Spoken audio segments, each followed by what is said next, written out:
itutuloy ko po yung laban na yan. Dahil alam ko, yung laban na yan ay napaka-importante po. I did not elaborate. Alam po niyo ang sitwasyon ngayon dito. Nandyan na naman sila, bumabalik na naman yung problema sa droga.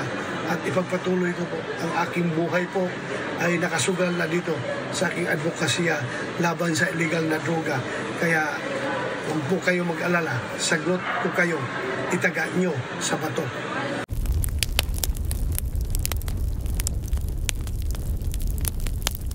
Itataga natin sa bato sa darating na Mayo 12. Hindi man natin siya makakasama live dito ngayon sa Hong Kong, pero nagpadala po siya ng video para sa ating lahat po ngayon dito sa Hong Kong at sa lahat ng mga nakikisa sa atin sa buong Pilipinas at sa buong mundo. Huwag na nating patagalin pa. Senador Ronald Bato de la Rosa. Babayang OFW dyan sa Hong Kong. Ako po si Senator Bato de la Rosa.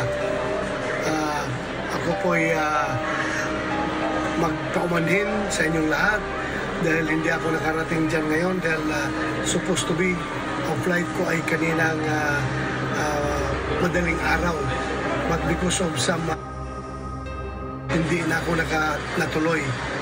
But gayon pa man, gusto ko lang iparating sa inyo itong aking mensahe, yung aking video message na unang-una, from the bottom of my heart, I would like to thank everyone.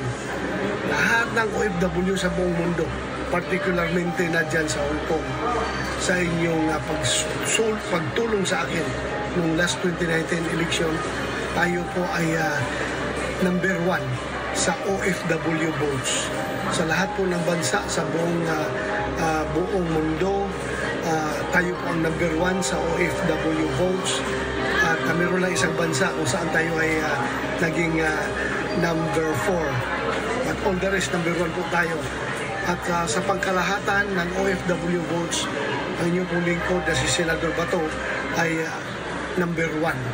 Kaya ako po nagpapasalamat at alam ko po ang dahilan bakit ninyo akong ginawang number 1. Dahil po sa inyong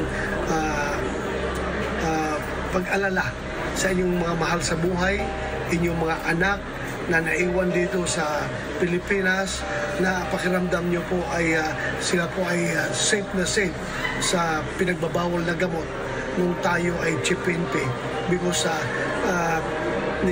ginawa namin ni Pangulong Rodrigo Duterte na war on drugs. Kaya po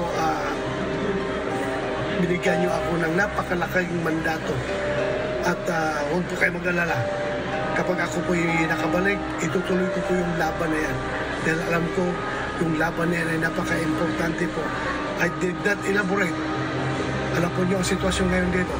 Nandyan na naman sila, bumabalik na naman yung problema sa droga. At ipagpatuloy ko po, ang aking buhay po ay nakasugal na dito sa aking advokasya laban sa illegal na droga. Kaya huwag po kayo mag-alala, sagot ko kayo, itaga nyo sa bato. Maraming salamat sa inyo lahat.